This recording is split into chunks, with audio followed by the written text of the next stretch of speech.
Le téléphone a percuté le parquet et a tournoyé, jusqu'à ce que la caméra soit braquée sur le lustre de ma mère pendant une seconde. Personne n'a parlé. Puis, la main de ma mère est entrée dans le champ, s'est arrêtée à mi-chemin, et a commencé à trembler. « Eleanor » a-t-elle chuchoté. Elle ne me regardait pas. Elle fixait la femme aux cheveux argentés, qui se tenait aux côtés du docteur Simone Hartwell, la directrice du centre médical pour enfants Streatham. J'étais assise dans une petite salle de conférence, 4 étages au-dessus du bloc opératoire de cardiologie, portant encore le bracelet en papier qu'ils avaient glissé à mon poignet lorsqu'ils avaient emmené ma fille de 10 ans. Quelque part en dessous de nous, une machine faisait une partie du travail du cœur de Willa à sa place. Ma mère se trouvait à 20 minutes de là, de l'autre côté de la ville, à l'intérieur du bungalow que mon frère avait appelé sa maison ce matin-là. Je pouvais entendre Nathalie demander ce qui s'était passé, quelque part derrière lui. Le docteur Hartwell s'est penché vers l'écran. « Madame, ma reine a autorisé cette conversation.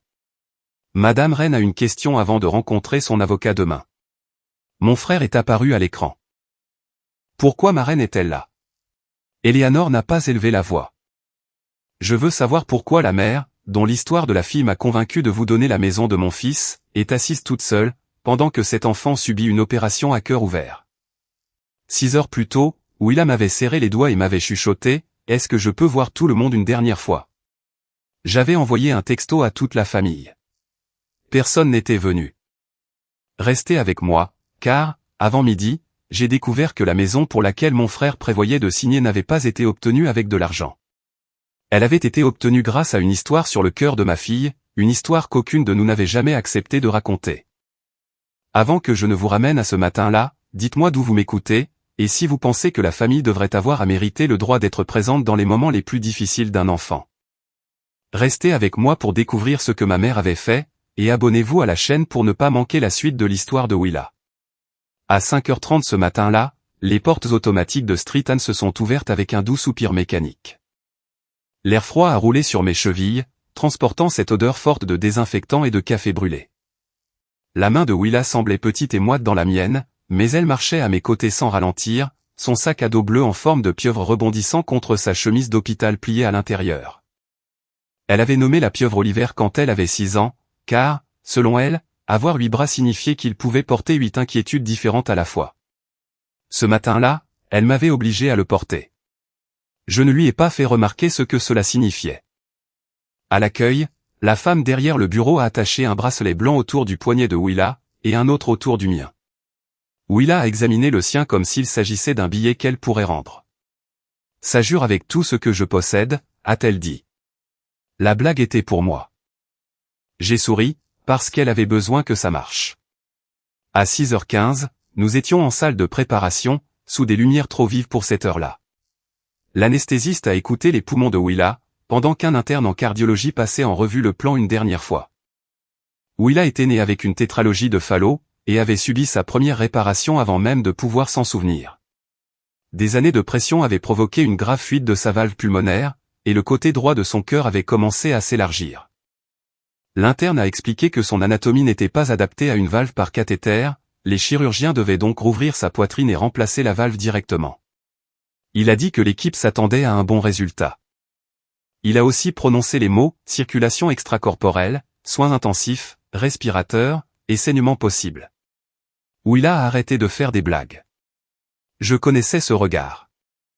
J'enseignais l'art à l'école primaire, et j'avais vu des enfants se figer lorsque les adultes utilisaient des mots trop grands pour leur peur. J'ai cherché le carnet de croquis dans mon sac, mais Willa a secoué la tête. Ne m'oblige pas à le dessiner. D'accord, ai-je dit, tu n'es pas obligé d'en faire quoi que ce soit. À 6h45, une infirmière a regardé l'horloge, et nous a dit que le brancardier arriverait bientôt. Willa l'a regardé ajuster la couverture, puis a attrapé mes doigts à 2 mains. Maman, a-t-elle chuchoté, est-ce que je peux voir tout le monde une dernière fois? Ces mots ont vidé la pièce de toutes les phrases rassurantes que j'avais préparées. Ils savent que nous sommes là, ai-je dit prudemment.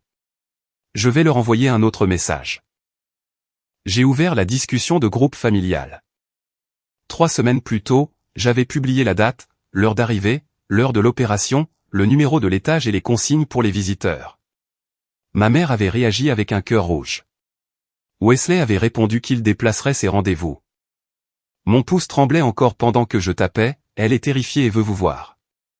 Maman a répondu en premier, pourquoi ne nous as-tu pas prévenus plus tôt? Pendant un instant, je me suis demandé si j'avais, d'une manière ou d'une autre, échoué à faire comprendre le danger.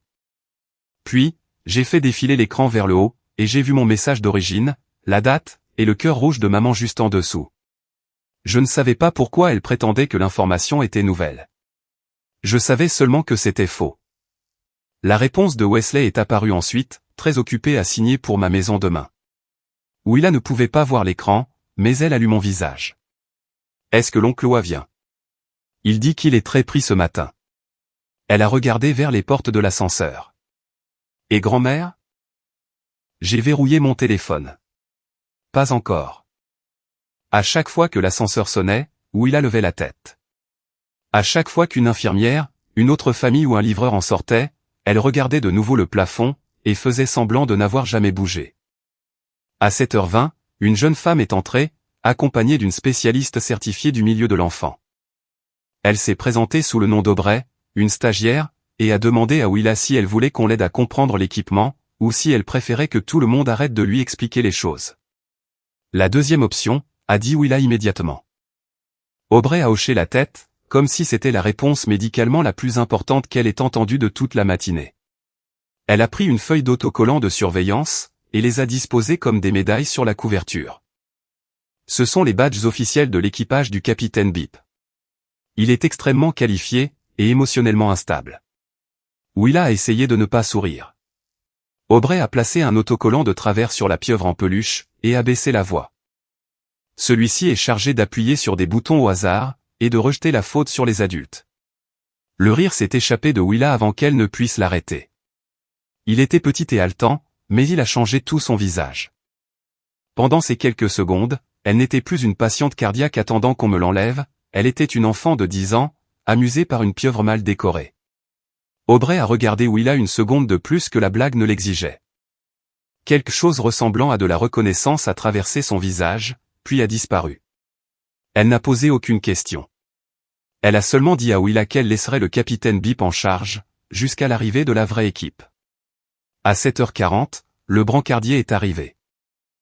L'infirmière a déverrouillé le lit. J'ai marché à côté, jusqu'à ce que la ligne rouge sur le sol marque la limite où les parents devaient s'arrêter. Willa a tendu les bras vers moi, et je me suis penché assez près pour sentir son souffle contre ma joue. Tu seras là quand je me réveillerai? Je serai le premier visage que tu verras, dès qu'ils me laisseront m'approcher de toi. Elle a scruté mes yeux, s'assurant que je ne lui servais pas l'une de ces vérités adoucies que les adultes utilisent avec les enfants. Puis, elle a hoché la tête, et a laissé l'infirmière la faire rouler à travers les portes. Je suis resté là jusqu'à ce que les portes se ferment, puis, jusqu'à ce que les reflets des lumières cessent de bouger à travers leurs fenêtres étroites. Ce n'est qu'une fois le couloir redevenu silencieux que j'ai regardé mon téléphone. Il n'y avait aucune excuse de maman, aucun changement de programme de la part de Wesley. À la place, il avait envoyé la photo d'un bungalow fraîchement peint, avec un ruban noué en travers du porche. Nathalie se tenait près des marches, tenant une boîte de décoration dorée. Wesley avait écrit, presque prêt pour demain. J'aurais peut-être fermé l'image, s'il n'y avait pas eu ce panneau d'affichage blanc, appuyé contre la rampe du porche. Dans le coin supérieur, se trouvait le logo en forme de cœur bleu du centre médical pour enfants Streetan. J'ai agrandi la photo, jusqu'à ce que les pixels se brouillent sous mes doigts. Ma fille venait de disparaître derrière les portes de la salle d'opération, et le logo de l'hôpital trônait à l'intérieur de la maison que mon frère avait choisie au lieu d'elle. La première mise à jour est arrivée à 8h32. Une infirmière a appelé le téléphone de la salle d'attente, et m'a dit que Willa était complètement endormie. Son tube respiratoire était bien en place, et l'équipe chirurgicale avait terminé de poser les voies dont ils avaient besoin. L'opération en elle-même n'avait pas encore commencé. Je l'ai remercié, j'ai noté l'heure dans la marge du carnet de croquis sur mes genoux, et j'ai fixé à nouveau la photo de Wesley. Le cœur bleu sur le panneau d'affichage était indubitable. J'avais marché sous ce même symbole pendant des années de rendez-vous en cardiologie, de prise de sang, d'échocardiogramme, et de conversations dans des pièces où les adultes essayaient de faire paraître gérables des possibilités effrayantes. Il n'avait pas sa place sur le porche de mon frère, à côté d'un ruban doré et de coupes de champagne. J'ai agrandi l'image, jusqu'à ce que les mots sous le logo se brisent en carrés. Je n'ai pu déchiffrer qu'une partie d'une phrase, parlant d'un foyer, d'un enfant et de convalescence. Wesley avait cadré la photo de sorte que le panneau soit près du bord, comme s'il s'agissait d'une décoration, plutôt que de la raison pour laquelle il s'était rassemblé là. Mon premier instinct a été de trouver une explication innocente. Peut-être que Street Ann avait fait don de meubles, peut-être que maman avait emprunté le panneau lors de l'un de ses événements de collecte de fonds, peut-être que le bungalow n'avait rien à voir avec Willa. Je continuais d'inventer des possibilités, parce qu'accuser ma famille pendant que ma fille était sous anesthésie me semblait être une trahison envers la seule tâche que j'étais censé accomplir. Puis, je me suis souvenu des questions. En août, Wesley m'avait demandé combien de temps Willa aurait besoin d'aide après l'opération. Une semaine plus tard, il m'avait demandé à quelle distance se trouvait notre maison de ville par rapport à Street Ann, et si les escaliers seraient difficiles pour elle à son retour. Maman m'avait demandé 3 photos de Willa, dont une de la marche pour la cardiologie, sous prétexte que les femmes de son groupe de prière voulaient fabriquer quelque chose d'encourageant. Je les lui avais envoyées. Cette prise de conscience m'a glacé les mains, mais ce n'était toujours pas une preuve. C'était la leçon que maman m'avait inculquée depuis l'enfance, se sentir contrarié signifiait que j'étais trop sensible, poser des questions signifiait que je cherchais à créer des drames. À moins que je ne puisse aligner chaque fait de manière irréfutable, on s'attendait à ce que je doute de moi-même en premier. Je regardais encore la photo, lorsqu'Aubrey s'est approché, accompagné de la femme qui l'avait escorté plus tôt.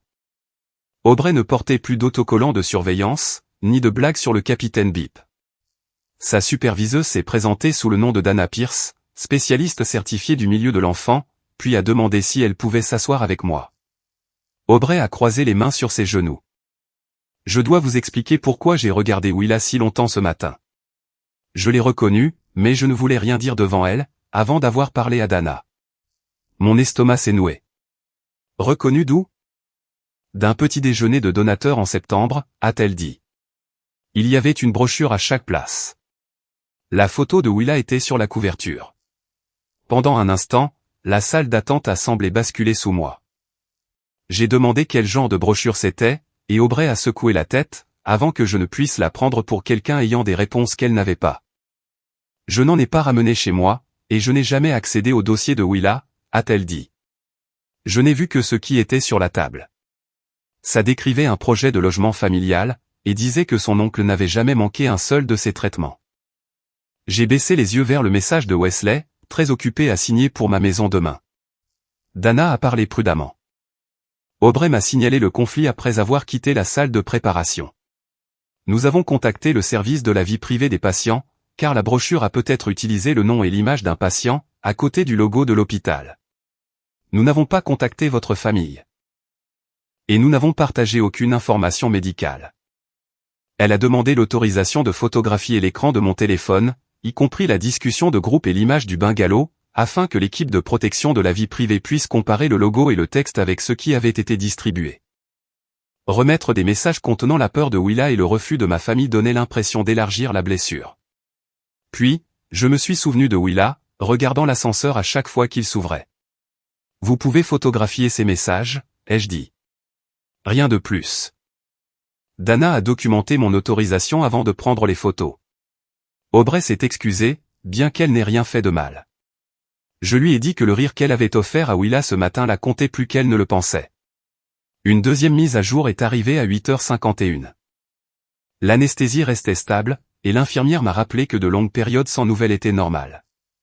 J'ai noté l'heure en dessous de la première mise à jour, puis j'ai dessiné une petite pieuvre à côté, parce que ma main avait besoin de faire quelque chose. À 9h10, une femme nommée Claire Benson nous a rejoints. Elle s'est présentée comme la responsable de la protection de la vie privée des patients de l'hôpital, et s'est assise en face de moi.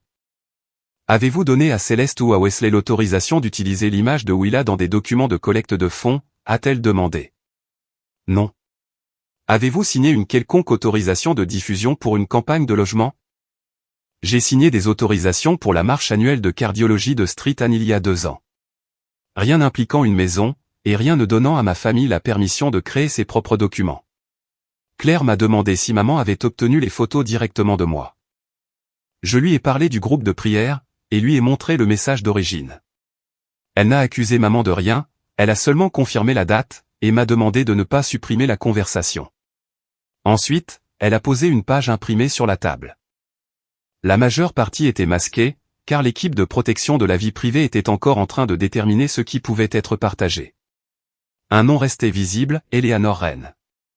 Claire m'a expliqué que la brochure désignait Eleanor comme la donatrice du bungalow. La maison n'appartenait pas à Street Anne, et l'hôpital n'avait pas sélectionné Wesley pour la recevoir. Ce qui les inquiétait, c'était l'utilisation du logo, et la suggestion que l'hôpital soutenait l'histoire présentée. Qui est Eleanor Wren, ai-je demandé. Nous sommes encore en train d'établir cela, a dit Claire, mais elle a déjà contacté notre fondation par le passé, et le docteur Hartwell vient vous parler. Ce nom ne signifiait rien pour moi. Une inconnue avait apparemment vu le visage de ma fille, lu des choses sur son cœur, et associé ces éléments à une maison dont mon frère espérait devenir propriétaire le lendemain matin. Le docteur Simon Hartwell est arrivé peu avant 10 heures. Je l'ai reconnue grâce au bulletin d'information de l'hôpital, mais en personne, elle semblait moins apprêtée et plus fatiguée. Elle ne s'est pas assise avant de m'avoir demandé si Willa était stable, et si j'avais reçu des nouvelles. Ensuite, elle m'a expliqué les limites de ce que l'hôpital pouvait faire. Street Anne pouvait enquêter sur l'utilisation non autorisée de son nom et de son logo, vérifier si une bénévole avait fait de fausses déclarations sur sa relation avec l'hôpital, et protéger les informations de Willa au sein de son propre système. L'hôpital ne pouvait pas décider à qui appartenait le bungalow d'Eleanor, ni si Eleanor le donnait à Wesley. Quelqu'un de cet hôpital a-t-il parlé à Eleanor de l'opération de Willa aujourd'hui, ai-je demandé. Non, a dit le docteur Hartwell. Eleanor connaissait déjà le diagnostic, la date, et l'histoire familiale, avant même que nous prenions connaissance de la brochure. Ces informations semblent provenir de l'extérieur de l'hôpital.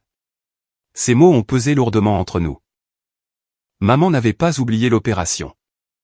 Au moins une personne dans ce bungalow s'en était souvenue, assez bien pour construire une campagne autour d'elle.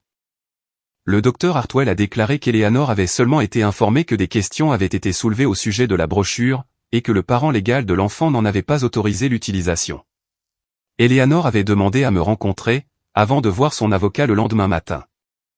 L'équipe de protection de la vie privée ne nous placerait pas dans la même pièce, et ne partagerait rien de plus sans mon consentement écrit.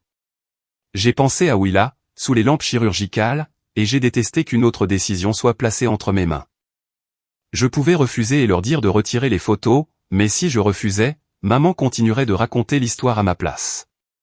Claire m'a tendu une autorisation d'une page. Elle permettait une conversation limitée sur l'utilisation du nom et de l'image de Willa, les affirmations sur le rôle de soignant attribué à Wesley, et le but prévu du bungalow.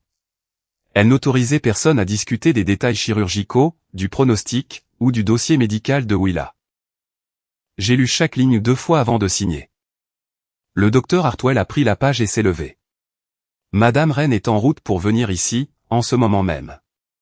J'ai fermé la photo de Wesley, et j'ai pressé ma paume contre le bracelet en papier à mon poignet. Qu'est-ce qu'elle pense exactement que mon frère a fait pour Willa? Le docteur Hartwell s'est arrêté sur le pas de la porte. Madame Wren croyait que votre frère avait passé 10 ans à s'occuper de Willa. Avant de rencontrer son avocat demain, elle veut entendre la version du parent légal de Willa. Le docteur Hartwell ne m'a pas emmené loin. La salle de conférence se trouvait de l'autre côté du couloir, en face de la zone d'attente chirurgicale, assez près pour que le téléphone rouge du bureau de l'infirmière reste visible à travers la paroi de verre. Claire, la responsable de la vie privée, m'a rappelé que je pouvais quitter la conversation à tout moment, et que personne ne discuterait de l'opération de Willa au-delà de ce que je choisirais de partager. J'ai gardé mon téléphone face vers le haut, à côté de mon carnet de croquis. Si le bloc opératoire appelle, nous arrêtons immédiatement, a précisé le docteur Hartwell. La femme qui est entrée quelques minutes plus tard était petite, aux cheveux argentés, et vêtue d'un manteau bleu marine malgré la douce matinée d'octobre. Elle a regardé mon bracelet d'hôpital avant de regarder mon visage. Ma reine, a-t-elle demandé. J'ai hoché la tête. Je suis Eleanor Wren. Elle s'est assise en face de moi, mais n'a pas cherché à me prendre la main. J'ai apprécié cela. J'avais été touché par des infirmières, des médecins, le personnel de l'accueil, et des inconnus bien intentionnés depuis avant le lever du soleil. Je n'avais pas besoin du réconfort d'une autre personne, qui savait sur ma fille quelque chose que j'ignorais. Eleanor a posé un dossier en cuir sur la table. Je vous dois une explication, avant de vous en demander une. Elle m'a raconté que son fils, Evan, était né avec une malformation cardiaque. Il avait survécu à des opérations, des infections, et des années de rendez-vous médicaux, avant de mourir en 2018 à l'âge de 43 ans. Le bungalow lui appartenait. La succession avait pris fin l'année suivante, laissant Eleanor comme seule propriétaire. Je ne pouvais pas le vendre, a-t-elle dit. Chaque pièce ressemblait encore à une vie à laquelle il pourrait revenir.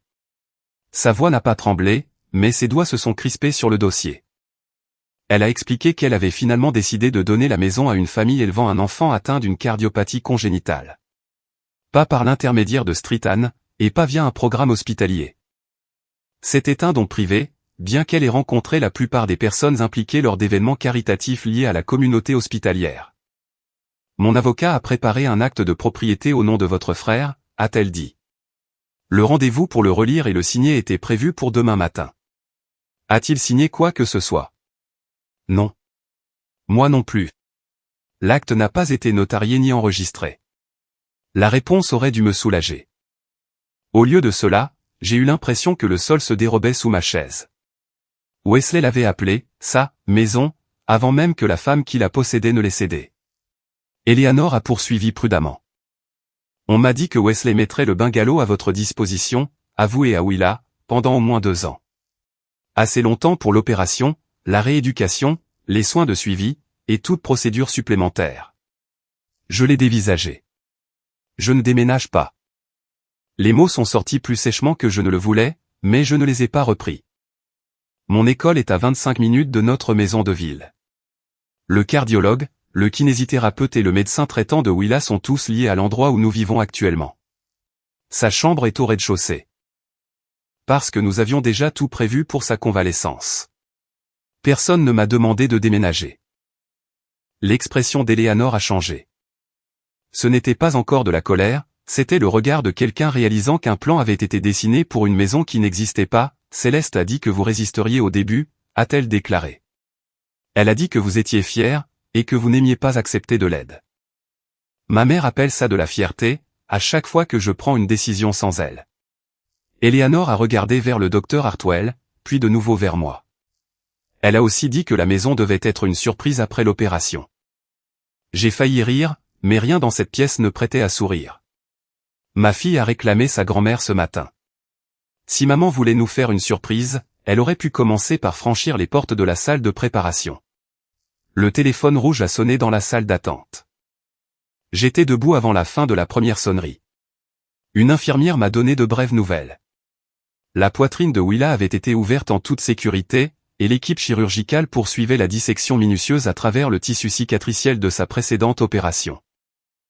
Ses signes vitaux étaient stables. Je l'ai remercié, j'ai noté l'heure, et je suis retourné dans la salle de conférence, le pouls battant encore fort dans ma gorge. Eleanor n'avait pas ouvert le dossier. Nous pouvons arrêter. Non, ai-je répondu, pas encore. À 11h58, Claire a confirmé que l'appel vidéo resterait limité au bungalow, aux affirmations concernant les soins, et à l'utilisation du nom et de l'image de Willa. J'avais signé l'autorisation. Le docteur Hartwell resterait, car le logo de l'hôpital était apparu sur les documents. Elle ne discuterait pas de l'état médical de Willa. Eleanor a posé son téléphone à la verticale contre un pichet d'eau. Ceci était censé être ma confirmation finale avant de rencontrer mon avocat à midi tapant. Elle a lancé l'appel. Ma mère a répondu depuis l'intérieur du bungalow. Pendant une seconde, tout ce que j'ai pu voir, c'était un papier peint jaune pâle et un lustre en laiton. Puis maman a ajusté le téléphone, se faisant apparaître, elle et Wesley, à l'écran. Un ruban doré pendait du manteau de la cheminée derrière eux. Une pile de boîtes blanches était posée près du mur. La voix de Nathalie est venue de quelque part hors champ, c'est Eleanor? Wesley a jeté un coup d'œil vers elle. Laisse-nous une minute. Maman a d'abord souri à Eleanor. Puis, elle a remarqué le docteur Hartwell. Le sourire a disparu. Son regard s'est déplacé d'1 centimètre de plus, et m'a trouvé.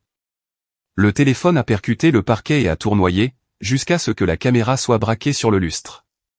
La main de maman est entrée dans le champ, s'est arrêtée à mi-chemin, et a commencé à trembler. Eleanor, a-t-elle chuchoté. Wesley a ramassé le téléphone. Son visage a rempli l'écran. Pourquoi ma reine est-elle là? Eleanor ne lui a pas répondu tout de suite. Elle m'a regardé, puis a regardé le bracelet d'hôpital à mon poignet. Je veux savoir pourquoi la mère, dont l'histoire de la fille m'a convaincu de vous donner la maison de mon fils, est assise toute seule, pendant que cet enfant subit une opération à cœur ouvert. Nathalie est apparue partiellement derrière Wesley. J'ai vu un côté de son visage, et le dossier qu'elle tenait. Elle a regardé Wesley, puis maman, comme si elle venait de débarquer au milieu d'une conversation que tout le monde comprenait sauf elle. Maman a récupéré en premier. Elle le faisait toujours. C'était censé être une surprise, a-t-elle dit. Marraine est vite dépassée quand on lui offre de l'aide. Nous essayons de lui épargner cette pression jusqu'à ce que tout soit réglé. Vous m'avez dit qu'elle avait accepté de vivre là, a rétorqué Eleanor. J'ai dit qu'elle accepterait. Ce n'est pas la même chose. Wesley s'est penché plus près du téléphone. Marraine m'a dit de gérer tout ce qui pourrait aider Willa ce mois-ci. Elle m'a donné l'autorité pour coordonner les choses. Cette phrase m'a frappé avec la force d'une révélation. Des mois plus tôt, lorsque des amis avaient organisé des repas et des trajets pour la semaine de l'opération, j'avais dit à Wesley qu'il pouvait gérer tout ce qui faciliterait ce mois pour Willa. Je parlais de plats préparés, de la récupérer à l'école, et de nourrir notre chat si je devais passer la nuit aux soins intensifs. Je ne parlais pas d'une maison. Cette conversation concernait la livraison de repas et le transport, ai-je dit. Tu le sais très bien. La mâchoire de Wesley s'est crispée. Le logement fait partie de la convalescence.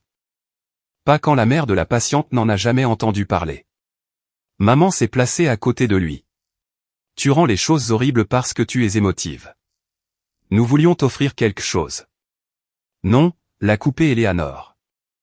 Vous offriez quelque chose à Wesley, et vous utilisiez la fille de Marraine pour justifier pourquoi. Le silence est tombé dans la pièce. Même Nathalie a cessé de bouger.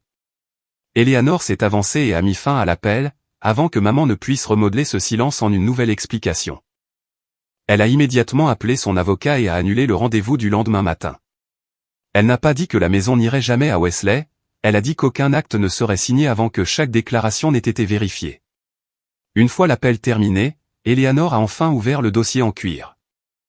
À l'intérieur se trouvait une brochure sur papier glacé, une lettre de candidature imprimée, et plusieurs photos de Willa que je reconnaissais de notre groupe de discussion familiale.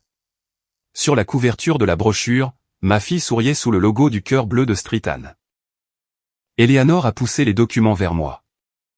Avant que je ne décide de ce qui arrivera à la maison de mon fils, a-t-elle dit, vous devez voir la mère qu'ils ont mise sur papier. La femme dans la brochure avait mon visage, mais ce n'était pas moi. Sur la couverture, où il a posé sous le logo du cœur bleu, portant le t-shirt violet qu'elle avait choisi pour la marche de cardiologie 2 ans plus tôt.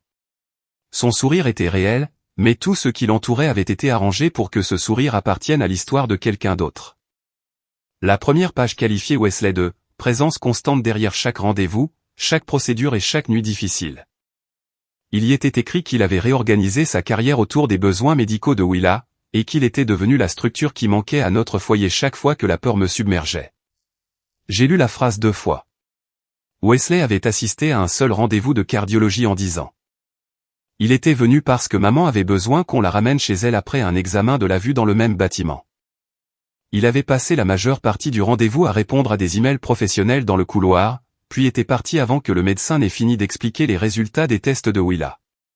Eleanor était assise en face de moi, les 2 mains croisées sur le dossier en cuir. Céleste a dit qu'il gérait les transports et la planification. Je gère ces choses-là, ai-je dit. Elle a dit que vous aviez du mal à vous souvenir des détails lorsque vous étiez effrayé. J'ai regardé vers le docteur Hartwell, mais elle n'a pas interrompu. Il ne s'agissait plus d'une explication hospitalière. C'était la version que ma mère avait de moi, placée à côté de la vie que j'avais réellement vécue. Claire a fait glisser la lettre de candidature plus près. Ces documents ont été fournis par Madame Wren. Ils n'ont pas été tirés du dossier médical de Willa. J'ai reconnu chaque photo. Willa endormi contre mon épaule après un échocardiogramme. Willa tenant un poisson en papier devant la clinique de cardiologie.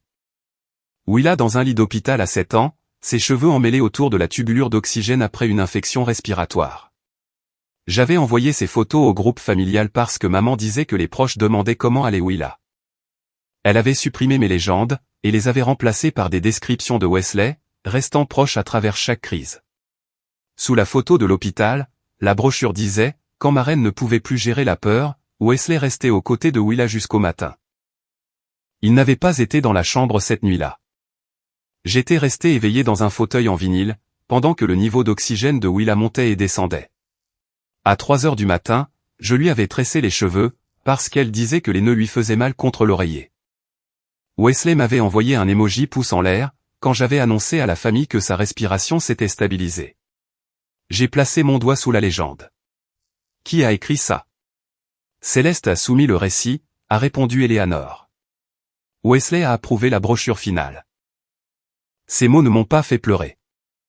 Ils ont simplement rendu chaque objet dans la pièce trop nettement défini, la jointure de la table, l'auréole d'eau sous le verre d'Eleanor, la petite déchirure sur le bord de mon bracelet d'hôpital.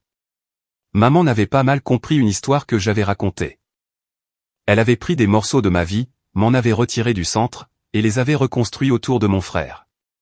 Claire a tourné la page vers une section intitulée « Pourquoi cette famille a besoin de la maison d'Evan ». Elle me décrivait comme une mère aimante, qui devenait émotionnellement instable sous la pression médicale. Wesley, en revanche, y était qualifié de pratique, calme, et capable de créer le foyer fiable dont Willa avait besoin. Cette expression, ai-je demandé, émotionnellement instable. Ma mère a-t-elle utilisé ces mots exacts? Eleanor a hoché lentement la tête. J'ai entendu la voix de maman, des années plus tôt, disant aux proches de ne pas me contrarier parce que j'étais sensible. Je l'ai entendu dire au professeur que Wesley était l'enfant raisonnable, et que j'étais l'enfant artistique, comme si l'imagination et le jugement ne pouvaient pas coexister chez une même personne. Eleanor a baissé les yeux vers la brochure. J'aurais dû vous parler. Oui. Elle a accepté la réponse sans se défendre. J'ai cru Céleste parce que je la connaissais via des événements communautaires depuis des années. Elle a dit qu'elle se souvenait du nom d'Evan. Elle a posé des questions sur les opérations. Celles que personne d'autre ne voulait entendre. Quand elle m'a dit que Wesley était devenu cette personne pour Willa, j'ai voulu que ce soit vrai. Son chagrin expliquait la brèche que ma famille avait utilisée. Il n'excusait pas le fait de ne pas m'avoir appelé, mais je comprenais pourquoi le mensonge avait pris cette forme. Maman n'avait pas simplement demandé une maison. Elle avait offert à Eleanor une version du passé dans laquelle la souffrance d'Evan pourrait protéger un autre enfant. Il y avait un lien imprimé à l'intérieur du dossier. Claire a ouvert la vidéo sur un ordinateur portable de l'hôpital, après avoir confirmé qu'elle ne contenait aucune information médicale interne. Wesley est apparu à l'écran, debout dans la plus petite chambre du bungalow. Les murs avaient été peints en bleu pâle. Il a pointé du doigt la fenêtre, et l'a appelée la « salle de convalescence de Willa ». Il a parlé des matins calmes, de l'accès facile au rendez-vous de suivi, et du soulagement de savoir qu'elle n'aurait pas à monter d'escalier. Ces détails semblaient réfléchis, parce qu'ils venaient de moi. En août, Wesley m'avait demandé si les escaliers seraient difficiles après l'opération. Je lui avais expliqué que la chambre de Willa était déjà au rez-de-chaussée de notre maison. Je lui avais dit qu'elle aurait besoin d'aide pour se lever, se doucher, et porter quoi que ce soit de plus lourd qu'un manuel scolaire. Il avait pris ma réponse, et l'avait placée à l'intérieur d'une pièce que je n'avais jamais vue. La caméra s'est tournée vers maman. Elle se tenait dans l'embrasure de la porte, une main pressée sur la poitrine. Maren aime Willa plus que tout, disait-elle dans la vidéo. Mais l'amour ne suffit pas toujours, quand la peur prend le contrôle. Wesley le rapporte de l'ordre. Il est toujours intervenu quand Maren n'y arrivait pas. J'ai fermé l'ordinateur portable. La voix de ma mère a disparu, mais la phrase est restée dans la pièce. Eleanor a tendu la main vers la lettre de candidature. Il y a un autre élément que vous devriez voir. C'était un message que j'avais envoyé à Wesley 3 semaines plus tôt, pendant que des amis de l'école organisaient les repas et les trajets pour la semaine de l'opération. Je fais confiance à Wesley pour gérer tout ce qui aidera Willa ce mois-ci. Les lignes d'avant et d'après manquaient. Dans la conversation originale, je lui avais demandé de coordonner les livraisons de repas, de récupérer les devoirs de Willa, et de nourrir notre châssis. Je passais la nuit à l'hôpital. Dans la brochure, la phrase apparaissait seule, sous un titre qui disait « La confiance de Maren dans le leadership de son frère ». Ce n'était pas une permission de nous représenter, ai-je dit. Ce n'était pas une permission de planifier où nous allions vivre. Eleanor a fermé les yeux un instant. Ils m'ont dit que vous aviez demandé à Wesley de prendre les décisions pratiques, parce que vous aviez besoin de vous concentrer sur l'opération. Je lui ai demandé de mettre des plats préparés dans un réfrigérateur. Le téléphone rouge a sonné derrière la paroi de verre. Tous les documents sur la table ont cessé d'avoir de l'importance. Je me suis précipité dans la salle d'attente et j'ai décroché le combiné. L'infirmière du bloc m'a dit que Willa avait été placée sous circulation extracorporelle, et que la procédure de remplacement de la valve avançait. Les chirurgiens avaient rencontré plus de tissu cicatriciel dense que prévu en rouvrant sa poitrine, et en séparant les tissus autour de la chambre de chasse du ventricule droit. Est-elle stable, ai-je demandé. Oui, ses signes vitaux restent stables. La dissection prend plus de temps, et l'équipe procède avec prudence car les adhérences peuvent augmenter le risque de saignement.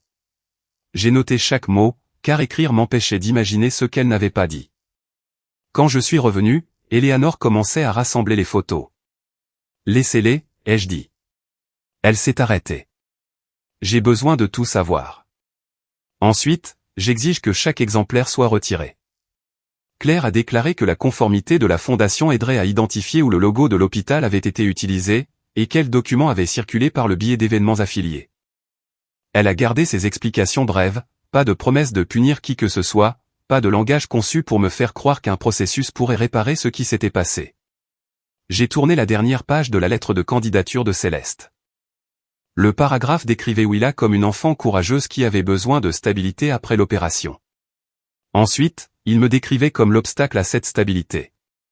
En bas, maman avait écrit, sans Wesley, Willa aurait appris que la peur était le seul langage que sa mère connaissait. Je l'ai lu une fois, puis j'ai posé la page à plat sur la table. Ma mère n'avait pas seulement utilisé la maladie de Willa pour rendre Wesley digne d'une maison, elle m'avait transformé en la raison pour laquelle il la méritait. J'ai laissé la phrase de maman face visible sur la table. Pendant presque toute ma vie, elle m'avait qualifié d'émotive, uniquement après avoir fait quelque chose qui aurait mis en colère n'importe quelle personne raisonnable.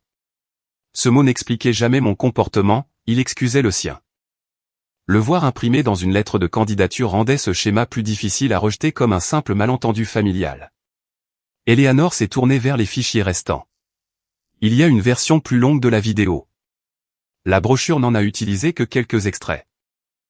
Claire l'a ouverte sur l'ordinateur de l'hôpital. Wesley apparaissait dans la cuisine du bungalow, appuyé contre un plan de travail imitation marbre, qui portait encore des bandes de ruban de masquage bleu sur les bords. Il parlait directement à la caméra, avec cette assurance facile qu'il utilisait pour vendre de nouveaux placards à ses clients. C'est ici que nous garderons tous les médicaments de Willa organisés, disait-il. Ma reine a tendance à être débordée par les plannings, alors je m'assurerai que rien ne soit oublié. Je gérais les médicaments de Willa depuis qu'elle était bébé. Je savais quel antibiotique lui donnait la nausée, quelle pharmacie stockait son dosage sans commande spéciale, et combien de minutes il lui fallait entre chaque prise de pilule quand elle avait mal au ventre. Wesley m'avait un jour demandé si son aspirine quotidienne était pour les maux de tête. Dans l'extrait suivant, il se tenait à côté de la baignoire, et pointait du doigt une barre d'appui encore enveloppée de plastique. Elle aura besoin de soutien pour entrer et sortir après l'opération. Eleanor a mis la vidéo en pause. Ça ne lui plairait pas. Elle ne sera pas autorisée à se hisser à la force de ses bras pendant que son sternum guérit. Nous avons une chaise de douche à la maison, et je l'aiderai. Wesley avait appris juste assez de mots pour avoir l'air préparé, mais pas assez pour assurer la sécurité de Willa. Il concevait la convalescence comme une collection d'objets qui rendaient bien en photo, une chambre au rez-de-chaussée, un pilulier, une rampe, une couverture douce pliée au bout d'un lit. Il ne s'était jamais demandé à quel point elle était effrayée quand on retirait les adhésifs de sa peau, ou comment elle dormait assise quand sa poitrine lui faisait mal. La vidéo a repris. Maman est entrée, portant une photo encadrée de Willa. Wesley a toujours été celui qui garde son calme, disait-elle à la caméra. Quand ma reine panique, c'est lui qui devient l'adulte dans la pièce. Cette déclaration m'était si familière que mon corps a réagi avant mon esprit. Mes épaules se sont crispées, mes doigts se sont recroquevillés sur le bord de la table. J'étais de retour à mes 17 ans, debout dans la cuisine, pendant que maman expliquait que Wesley devait parler à l'expert en assurance après qu'un arbre eût endommagé notre garage, parce que j'allais faire paraître la situation pire qu'elle ne l'était. Eleanor observait mes mains. Cette description correspondait à ce que je voulais croire, à propos de quelqu'un s'occupant d'un enfant malade. Elle m'en a dit plus sur Evan. Lors de sa dernière hospitalisation, les proches avaient appelé souvent, mais rendaient rarement visite. Ils disaient que les soins intensifs les effrayaient, qu'ils ne savaient pas quoi dire. Eleanor avait passé ses nuits à ses côtés, souhaitant qu'il y ait au moins une autre personne qui comprenne ses routines, sans qu'on ait besoin de lui demander. Quand Céleste avait décrit Wesley, elle avait décrit la personne qu'Eleanor aurait souhaité qu'Evan ait. J'ai confondu la reconnaissance avec la preuve, a-t-elle avoué. Son aveu n'effaçait pas ce qu'elle avait accepté sans vérifier, mais cela la rendait différente de maman. Eleanor pouvait nommer la part d'elle-même qui avait aidé le mensonge à réussir. Elle a ouvert une chaîne de mails imprimés, entre elle, maman et Wesley. L'objet indiquait « Préparation du bungalow avant l'opération de Willa ». Le premier message avait été envoyé le 27 août. Maman y avait écrit « L'opération à cœur ouvert de Willa est prévue pour le mercredi 14 octobre. Elle sera admise à 5 heures du matin, et devrait être emmenée vers 7h40. Nous espérons que le bungalow sera prêt avant sa sortie. » En dessous, elle avait inclus une liste des besoins estimés pour la convalescence, la plupart copiés à partir d'informations que j'avais partagées avec la famille. La date apparaissait à nouveau dans un email de septembre, puis encore dans un message envoyé 4 jours avant l'opération, lorsque maman expliquait à Eleanor que la famille serait peut-être difficile à joindre mercredi matin, car tout le monde serait concentré sur Willa. J'ai posé mon téléphone à côté de la page imprimée, et j'ai ouvert la discussion de groupe familial. Le cœur rouge de maman trônait toujours sous le planning de l'opération, que j'avais envoyé 3 semaines plus tôt. Son message de ce matin-là apparaissait en dessous, « Pourquoi ne nous as-tu pas prévenu plus tôt ?» Je n'avais plus à me demander si j'avais échoué à communiquer. Elle avait répété la date, l'heure d'arrivée, et le programme chirurgical prévu à Eleanor, chaque fois que ces détails aidaient à faire avancer l'acquisition de la maison. Je ne peux pas savoir exactement pourquoi elle a envoyé cette réponse, ai-je dit, mais cela ne ressemble plus à de la confusion. Ça ressemble à quelque chose qu'elle voulait avoir par écrit. Claire n'a ni approuvé ni contredit. Elle a seulement noté que l'hôpital conserverait le matériel déjà fourni, et que je devais conserver le fil de discussion d'origine. Eleanor est passée à un autre email, cette fois-ci de Wesley seul. Il demandait si l'acte de propriété contiendrait des restrictions sur la revente ou l'occupation. Eleanor avait répondu qu'elle destinait le bungalow à soutenir Willa et moi pendant au moins 2 ans, bien que son avocat n'ait pas encore finalisé les termes. La réponse de Wesley était rédigée sur ce ton poli qu'il employait avec les personnes dont l'approbation comptait, bien sûr. Willa et Maren peuvent rester assez longtemps pour honorer le but initial. Une fois la convalescence terminée, et que la vie sera revenue à la normale, Nathalie et moi espérons faire de cette propriété notre maison familiale permanente. J'ai relu la phrase. Assez longtemps pour honorer le but initial. La convalescence de Willa n'était pas la raison pour laquelle il voulait la maison, c'était la condition qu'il devait remplir, avant que la maison ne puisse devenir la sienne. Est-ce que Nathalie sait qu'il a écrit ça, ai-je demandé. Eleanor a secoué la tête. J'ai supposé qu'ils en avaient discuté ensemble. Sur la photo que Wesley m'avait envoyée, Nathalie tenait des décorations pendant qu'il appelait le bungalow sa maison. Elle croyait peut-être à la même version qu'Eleanor, à savoir que Wesley avait mérité ce cadeau en s'occupant de Willa, et que nous avions accepté de l'utiliser pendant sa convalescence. Je ne l'ai pas défendu. Je ne l'ai pas accusé. J'ai seulement compris que Wesley avait construit des histoires séparées pour chacune des femmes impliquées, donnant à chacune de nous la pièce qui rendait la coopération plus facile. Mon téléphone a vibré à 13h12. L'écran affichait le bureau de la salle d'attente chirurgicale. J'ai répondu avant la 2e vibration. L'infirmière m'a dit que les chirurgiens étaient encore en train de séparer les adhérences denses autour de la chambre de chasse du ventricule droit de Willa. Les tissus de sa précédente réparation s'étaient attachés plus largement que prévu, et l'équipe avançait lentement pour éviter d'endommager les structures voisines, ou de provoquer des saignements incontrôlables. Est-elle toujours stable, ai-je demandé. Oui. Elle reste sous circulation extracorporelle, et ses signes vitaux sont stables. Le chirurgien voulait que vous sachiez que l'intervention prend plus de temps, mais que l'équipe procède comme prévu. Je l'ai remercié, et j'ai noté la mise à jour sous les autres. Mon écriture penchait sur la page. Pendant plusieurs secondes, les mots restent sous circulation extracorporelle étaient les seuls que je pouvais voir. Eleanor a fermé la chaîne de mai. Nous pourrons terminer une autre fois. Maman a commencé à appeler avant que je puisse lui répondre. Son nom est apparu sur mon écran, a disparu, puis est revenu. Wesley a envoyé un message exigeant de savoir ce qu'Eleanor m'avait montré. Un autre a suivi, m'accusant de l'humilier pendant la semaine la plus importante de sa vie. J'ai retourné mon téléphone face contre table. Ils avaient passé des mois à utiliser l'opération de Willa comme date limite pour la peinture, les photos, la paperasse, et la prise de possession. Maintenant que l'opération avait réellement lieu, ils s'attendaient toujours à ce que la maison reste l'urgence absolue.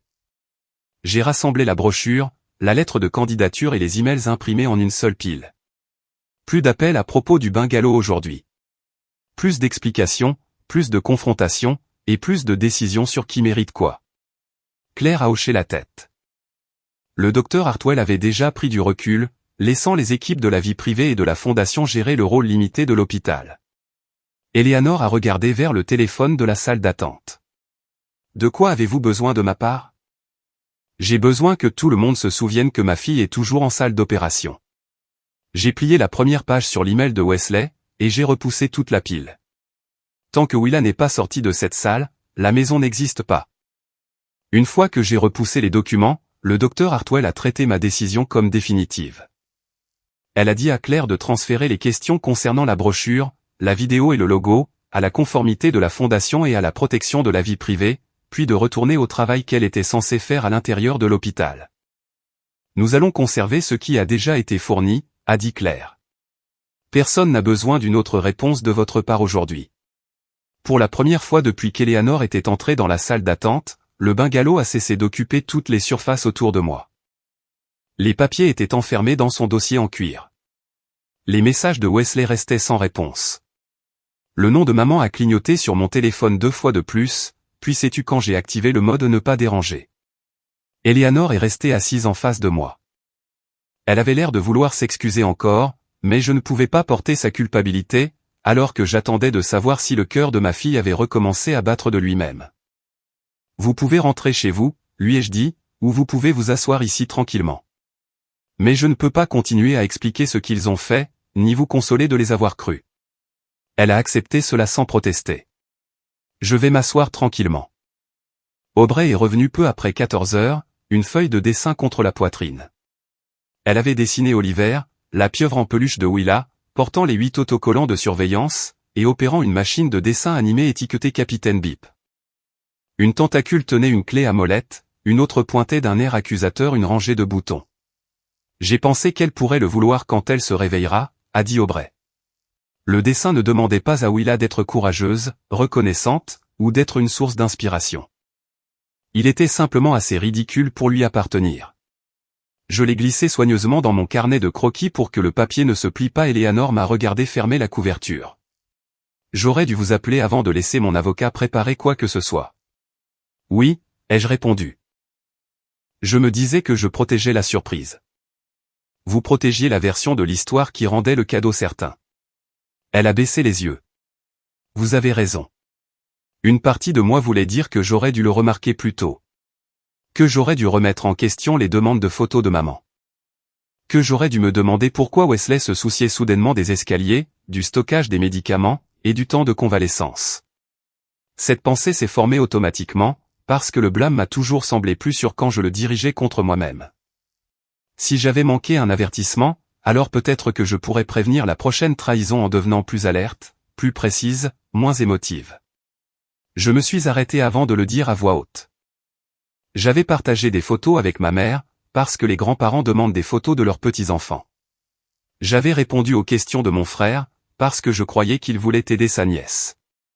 Faire confiance à sa famille n'était pas la faute. Transformer cette confiance en campagne de communication, ça, c'était la faute. À 14h58, le téléphone rouge a sonné. L'infirmière du bloc m'a dit que la valve de remplacement était en place. Willa était sortie de la circulation extracorporelle à 14h45, et son cœur battait avec une pression et un rythme stable. Les chirurgiens vérifiaient l'absence de saignement, et terminaient la fermeture. J'ai pressé le combiné plus fort contre mon oreille. Son cœur fonctionne tout seul? Oui, l'équipe est satisfaite de la façon dont elle est sortie de la dérivation. Le soulagement n'est pas arrivé comme une émotion pure. Mes genoux ont flanché en premier. Mes poumons ont aspiré une respiration si profonde que ça m'a fait mal. Puis, j'ai commencé à pleurer, avant même de pouvoir décider si je voulais que quelqu'un me voie. Eleanor s'est détournée pour me laisser de l'intimité. La superviseuse d'Aubrey a placé une boîte de mouchoirs près de mon coude, sans me toucher. J'ai écrit 14h45 à côté des autres notes, mais l'encre a bavé sous une larme. À 15h40, l'infirmière des soins intensifs a appelé pour dire que Willa était arrivée. Elle avait encore le tube respiratoire, les drains thoraciques, les voies intraveineuses, une voie artérielle, et plus de fils que je ne pouvais en compter.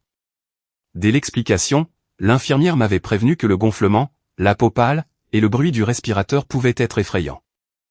Rien de ce qu'elle a dit ne m'a préparé à voir Willa, immobile sous la couverture. Son visage paraissait plus petit autour du tube respiratoire. Du ruban adhésif transparent couvrait une partie de sa bouche. Le respirateur emplissait la pièce d'un rythme mécanique qui ne lui appartenait pas. Des tuyaux disparaissaient sous sa blouse, et le moniteur au-dessus de son lit traduisait son cœur en une lumière verte. J'ai pris la chaise à côté d'elle, et j'ai placé ma main là où elle pouvait la sentir sans déranger les perfusions. « Tu as réussi », ai-je chuchoté. « Ton cœur fonctionne. Je suis juste là. » Pendant près d'une heure, elle n'a donné aucun signe de m'avoir entendu. Puis, ses paupières ont papilloté. Ses yeux ne se sont ouverts qu'à moitié, d'abord flous, avant de trouver mon visage. Elle a essayé de bouger la bouche autour du tube. « Ne parle pas », ai-je dit rapidement. Le tube t'aide encore à respirer. Ses doigts ont bougé sous les miens. Je lui ai demandé de serrer une fois si elle comprenait. La pression était faible, mais elle était là. Je ne lui ai pas parlé du bungalow, de la brochure, ou de maman. Je lui ai dit que la valve était en place, que le chirurgien était satisfait, et qu'Oliver avait été promu opérateur de machine. J'ai soulevé le dessin d'Aubrey pour qu'elle puisse le voir. Les yeux de Willa se sont légèrement plissés, de cette manière qu'ils avaient quand elle essayait de ne pas rire. Le moniteur a changé pendant quelques battements, et l'infirmière a souri. « Ça compte », a-t-elle dit. Pas de concours de rire jusqu'à ce que le tube soit enlevé. Les heures entre la fin de l'après-midi et le soir se sont écoulées au rythme des mesures des soins intensifs, tension artérielle, drainage, oxygène, analgésique. À chaque fois qu'un chiffre changeait, je regardais le visage de l'infirmière avant de faire confiance au moniteur. Eleanor est partie avant 18h, après avoir demandé à Claire de me donner son numéro direct. Elle n'a pas posé de questions sur l'acte de propriété, et elle n'a pas demandé une autre conversation. Aubrey est rentré chez elle quand son service s'est terminé, laissant le capitaine Bip appuyé contre le mur. À 21h10 ce soir-là, après que Willa ait réussi le test de respiration, et que l'équipe des soins intensifs ait confirmé qu'elle était prête, ils ont retiré le tube. Elle a toussé, a grimacé, et a respiré à travers une petite canule à oxygène pendant que l'infirmière lui aspirait la bouche. Sa voix, quand elle est venue, n'était guère plus que de l'air frotté sur du papier de verre. « Maman. Je suis là. Oliver. » J'ai soulevé la pieuvre en peluche du pied du lit. Il a survécu à sa promotion. Ses yeux se sont refermés. Quelques minutes plus tard, elle a chuchoté que sa poitrine lui faisait mal. L'infirmière a ajusté ses médicaments, et l'a aidé à se repositionner sans tirer sur l'incision toute fraîche. Je ne lui ai pas demandé si elle se souvenait d'avoir eu peur. Je ne lui ai pas dit qu'il n'était pas venu. Elle en avait fait assez pour une journée. Au matin, la pièce était devenue grise avec les premières lueurs. Willa était encore épuisée, mais elle est restée éveillée assez longtemps pour siroter de l'eau avec une éponge, et s'est plainte que le baume à lèvres de l'hôpital avait un goût de crayon. Puis, son regard s'est tourné vers la porte. Est-ce que grand-mère est venue après que je sois rentré? J'aurais pu adoucir la réponse. Pendant des années, j'avais confondu la protection de Willa avec le fait d'éditer les choix des autres pour qu'ils fassent moins mal. Non, ai-je répondu. Grand-mère et l'oncle Wesley ne sont pas venus. Ses yeux sont restés fixés sur les miens. Ils ont oublié? Ils savaient que l'opération était aujourd'hui. Ses doigts se sont légèrement recroquevillés sur la couverture. Donc, ils ont choisi la maison. Ils ont choisi d'être là-bas, plutôt qu'ici. Ce choix leur appartient, ai-je dit. Ce n'est pas parce que tu as demandé trop de choses, et ce n'est pas parce que tu n'étais pas assez importante. Elle a regardé vers le dessin d'Aubrey, puis de nouveau vers moi. Ont-ils utilisé mon opération pour avoir cette maison? J'ai gardé ma réponse simple. Ils ont utilisé ton nom, tes photos, et l'histoire de ton cœur, sans nous le demander. La respiration de Willa est devenue superficielle pendant un instant, et j'ai attendu que le moniteur se stabilise. Elle n'a pas pleuré. Elle avait l'air fatiguée, d'une manière qui n'avait rien à voir avec l'anesthésie. Alors, Fais-les arrêter, a-t-elle chuchoté. J'ai enveloppé sa main dans la mienne, sans soulever son bras du lit. Je le ferai. Plus personne n'aura le droit d'utiliser ton nom, ton visage, ou ton cœur à nouveau, à moins que toi et moi ne disions oui. Le lendemain matin, la demande de Willa était devenue la seule réponse dont j'avais besoin. Elle était toujours aux soins intensifs de cardiologie, pâle sous les lumières de l'hôpital, avec de l'oxygène sous le nez, et des drains thoraciques cachés sous la couverture. L'infirmière avait dit que ses constantes étaient stables, et qu'elle y passerait probablement encore une nuit.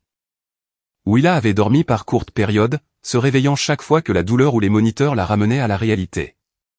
Avant de quitter son chevet, je lui ai dit que je devais parler à grand-mère et à l'oncle Wesley, à propos des photos et de la maison. Ils sont là, a-t-elle demandé.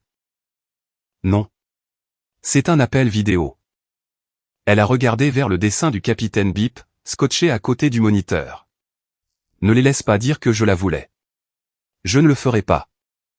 Claire m'a rejointe devant les soins intensifs, et m'a accompagné dans une salle de consultation, assez proche pour qu'une infirmière puisse m'atteindre en quelques secondes. Eleanor était déjà là, avec son dossier en cuir, et l'email d'annulation de son avocat ouvert sur son téléphone.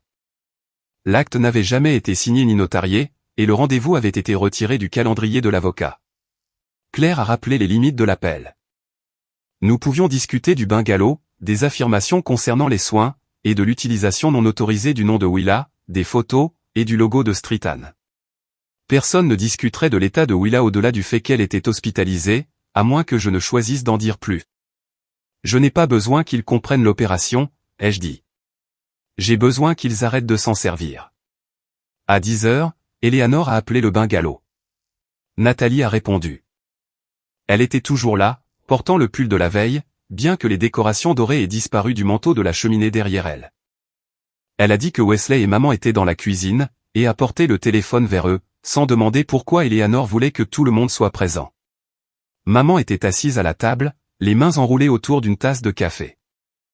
Wesley est resté debout, une paume appuyée contre le plan de travail, comme si la pièce lui appartenait déjà. Maman a commencé avant qu'Eleanor ne puisse parler. Je sais que ça a l'air terrible, a-t-elle dit, mais j'essayais de transformer quelque chose de douloureux en quelque chose de bien. Willa souffre depuis des années. Evan a souffert aussi. J'ai pensé que réunir ces histoires pourrait guérir les deux familles. L'expression d'Eleanor n'a pas changé. Vous m'aviez dit que Wesley avait construit sa vie autour des soins de Willa. Qu'il les avait soutenus de toutes les manières possibles. Wesley s'est penché vers le téléphone. La maison aurait aidé tout le monde. Maren réagit parce qu'elle l'a découvert après que les arrangements ont été pris. Elle déteste être tenue à l'écart des décisions. J'ai ressenti cette vieille pression, celle de devoir défendre ma personnalité, mon rôle de mère, et chaque choix que j'avais fait depuis la naissance de Willa. Au lieu de cela, j'ai attendu. Eleanor a ouvert la brochure. Qui a emmené Willa à son rendez-vous de cardiologie le plus récent? Wesley a jeté un coup d'œil à maman. C'est généralement Maren qui gère les rendez-vous médicaux. Ce n'est pas ce que dit la brochure. Je coordonne en coulisses. Quel est le nom du cardiologue de Willa? Sa bouche s'est ouverte, puis refermée. Maman a répondu avec le nom du chirurgien, imprimé dans les documents de la campagne. Eleanor a secoué la tête. Ça, c'est son chirurgien. J'ai demandé son cardiologue. Maman a reposé sa tasse. Les noms ne sont pas la question. Les familles se partagent les responsabilités. Quel est le plan pour les soins de Willa après sa sortie, a demandé Eleanor à Wesley. Pendant combien de temps aura-t-elle des restrictions pour soulever du poids? Qui l'aidera à se laver? Où dormira-t-elle? Quand Maren a-t-elle accepté d'emménager dans le bungalow? Wesley m'a regardé directement à travers l'écran. Tu ne m'as jamais donné la chance de m'expliquer. Tu as eu des mois, ai-je répondu. J'ai découvert l'existence de cette maison grâce à une photo, pendant que Willa était au bloc opératoire. Maman m'a interrompu. Maren, c'est exactement ce que je voulais dire. Tu te focalises tellement sur l'aspect émotionnel, que tu ne peux pas voir l'opportunité pratique juste devant toi. Je n'ai pas discuté. J'ai seulement dit, Willa avait déjà un plan de convalescence sûr. Vous le saviez, parce que vous l'avez copié. Eleanor a tourné l'un des emails imprimés vers la caméra. Wesley, pourquoi avez-vous appelé le bungalow ma maison, si son but était de fournir un foyer de convalescence à Maren et Willa. Sa mâchoire s'est crispée. Parce que j'allais en être le propriétaire, après avoir promis qu'elles y vivraient pendant 2 ans. Elle n'avait pas besoin de 2 ans. Eleanor s'est penchée. Votre dossier disait qu'elles en avaient besoin. Wesley a expiré bruyamment. Willa a déjà une maison. Elle aurait pu rester au bungalow quelques nuits, prendre quelques photos, et honorer le but initial. Après ça, tout le monde pouvait aller de l'avant. Nathalie s'est avancée un peu plus dans la cuisine. Quelques nuits. Il s'est tourné vers elle. Tu savais qu'elle n'allait pas emménager définitivement. Tu m'as dit que Maren voulait y rester pendant la convalescence de Willa, et qu'ensuite, la maison deviendrait la nôtre. C'est ce que je viens de dire. Non, a répliqué Nathalie. Tu as dit que Willa avait seulement besoin de rester assez longtemps pour que ça fasse bonne figure. Maman a levé les 2 mains. Personne n'a rien dit à propos de faire bonne figure. Nous essayons d'aider toute la famille. La voix d'Eleanor est restée calme. Alors, pourquoi la candidature dit-elle que Maren et Willa avaient besoin de cette maison pendant 2 ans? Le contrôle de Wesley a finalement cédé. Son diagnostic est ce qui a rendu la maison possible, a-t-il lancé. Ça ne veut pas dire qu'elle doit la contrôler pour toujours. Autour de moi, la pièce a semblé se réduire au son du moniteur des soins intensifs, que je pouvais faiblement entendre à travers le mur. Nathalie l'a fixé. Avais-tu seulement l'intention que Maren et Willa vivent ici un jour? Wesley s'est frotté le visage avec la main. Elles auraient pu l'utiliser. Je ne les jetais pas dehors. Maman a repoussé sa chaise. La maison était censée aider la famille, pas donner à Maren une autre raison de tout dicter. Ensemble, leur réponse avait dépouillé la brochure de chaque phrase compatissante. La peur de Willa avait été utile. Son diagnostic avait ouvert une porte. Ma prétendue instabilité avait rendu Wesley indispensable. Une fois l'acte signé, notre utilité aurait pris fin. Eleanor a fermé le dossier. L'acte ne sera pas signé, a-t-elle déclaré. Mon avocat a annulé le rendez-vous, et Wesley ne recevra aucun droit sur la propriété d'Evan. Wesley s'est rapproché de l'écran. Vous ne pouvez pas prendre une décision comme celle-ci parce que Maren est bouleversée. J'ai pris la première décision parce que j'ai cru à une fausse histoire, a répondu Eleanor. Je la corrige parce que j'ai entendu la vérité de la part des personnes qui ont raconté cette histoire. Claire a ensuite pris la parole. Elle a dit à maman que chaque brochure, vidéo, publication, panneau d'affichage, et fichier numérique utilisant l'image de Willa ou le logo de Streetan, devait être retiré. Le bureau des bénévoles de l'hôpital avait suspendu le statut de maman, dans l'attente d'un examen formel des documents de campagne non autorisés. Claire n'a pas menacé d'arrestation, ni promis de poursuite. Elle a énoncé les limites une fois, et a demandé à maman de confirmer qu'elle les comprenait. Maman m'a regardé à la place. Vas-tu vraiment laisser des étrangers humilier ta propre mère, pendant que ta fille est en convalescence? J'ai pensé à Willa, demandant s'il l'avait oubliée. J'ai pensé à elle, me disant de ne pas les laisser dire qu'elle voulait cette maison. Vous avez utilisé le pire matin de sa vie pour construire la meilleure histoire sur vous-même, ai-je dit. Vous n'avez plus le droit de raconter cette histoire. Personne n'a répondu. Nathalie a baissé les yeux vers la bague à sa main gauche. Elle l'a fait glisser lentement le long de sa phalange, et l'a posée sur le comptoir de la cuisine, plutôt que de la jeter ou de la brandir devant la caméra. Wesley l'a fixée. Qu'est-ce que tu fais? J'avais besoin de savoir avec qui j'allais construire ma vie, a-t-elle répondu. Puis, elle est sortie du cadre, laissant la bague sous les lumières vives de la cuisine du bungalow. Willa est sortie des soins intensifs de cardiologie l'après-midi suivant. Le transfert a pris moins de 10 minutes, mais cela l'a épuisé. Une infirmière lui a soutenu les épaules, pendant qu'une autre gérait le système de drainage thoracique et la potence à perfusion. Willa a fait 6 pas lents du lit au fauteuil roulant, s'est arrêtée 2 fois pour respirer, et a eu l'air offensé quand tout le monde la félicitait. J'ai marché jusqu'à une chaise, a-t-elle chuchoté de sa voix encore éraillée. Personne n'applaudit. Dans le service de cardiologie classique, elle avait une fenêtre donnant sur le parking à étage, et assez de place pour que je dorme sur un canapé étroit juste en dessous. Elle avait encore besoin d'aide pour s'asseoir, se laver le visage, et bouger sans pousser sur ses bras. Chaque toux tirait sur l'incision sous son pansement. Même rire du dessin du capitaine Bip l'obligeait à presser un oreiller plié contre sa poitrine.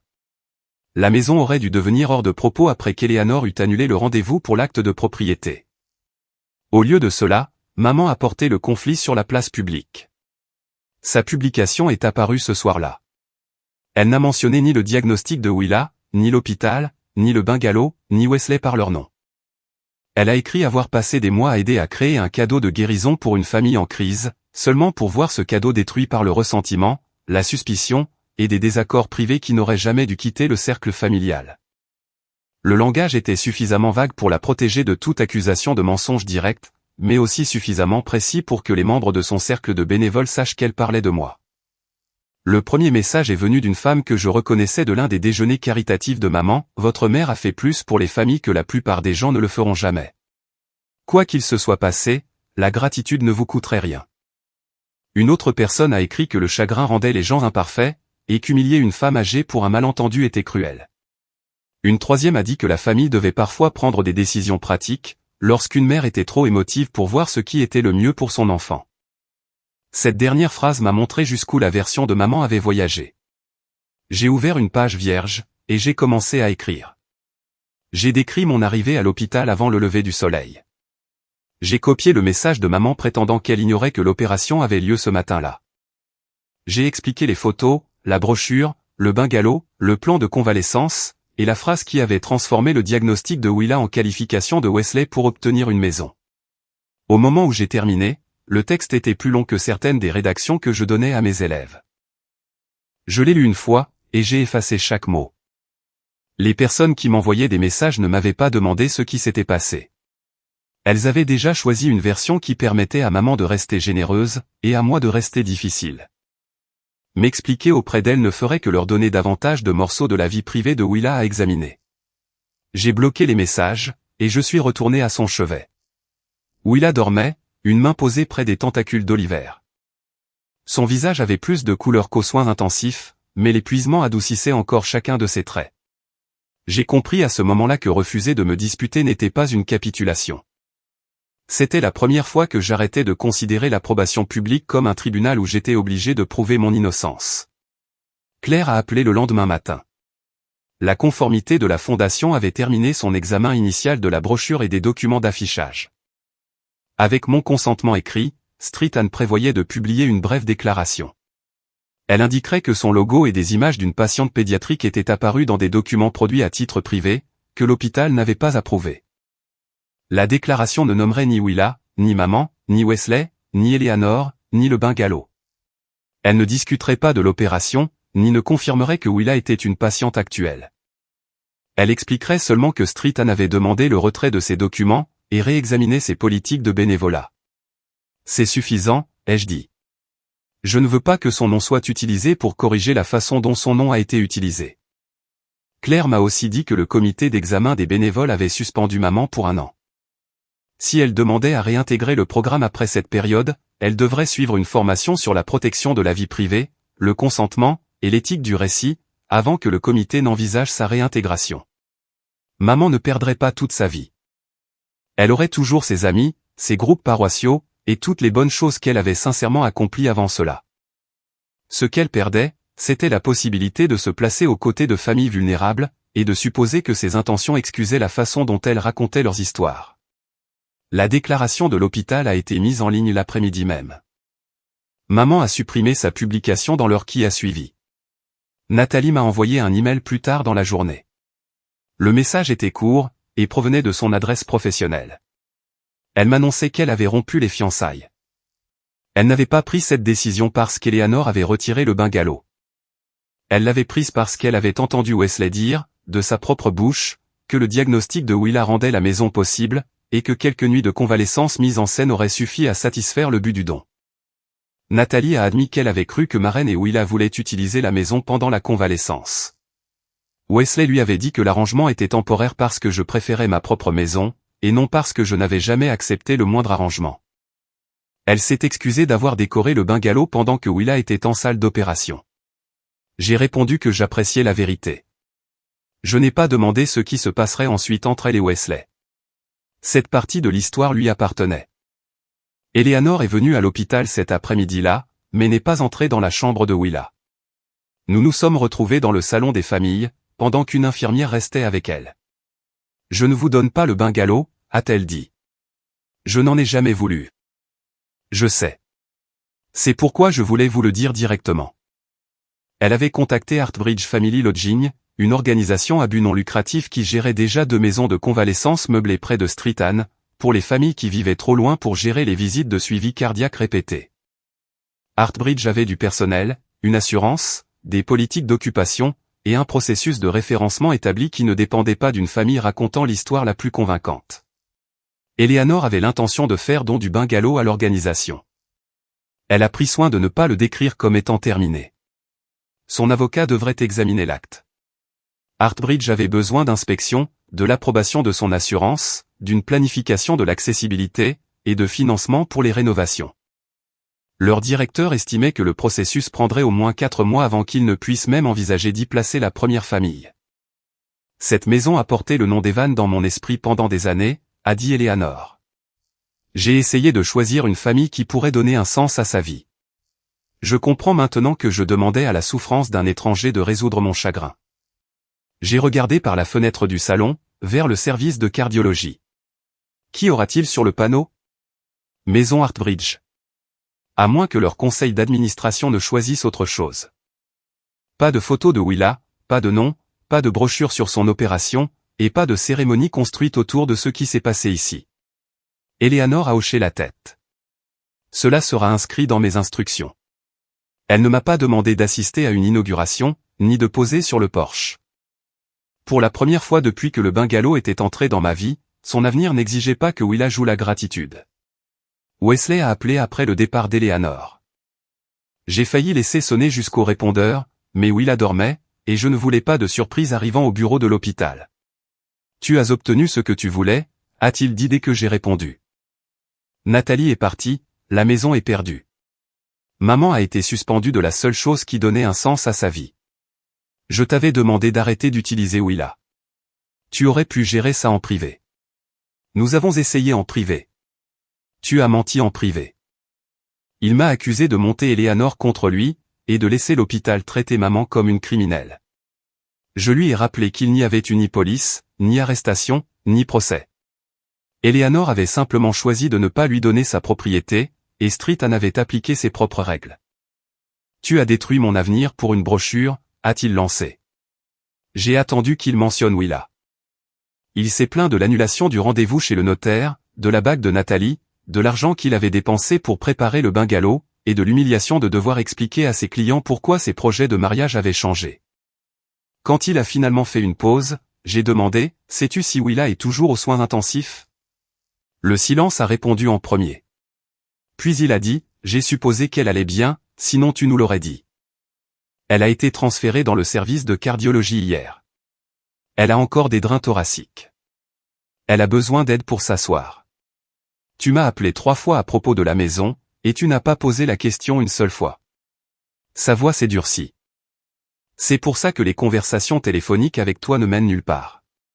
Tu transformes tout en un test que personne ne sait qu'il est en train de passer. Ce n'était pas un test. C'est Agnès. J'arrive à l'hôpital. Non.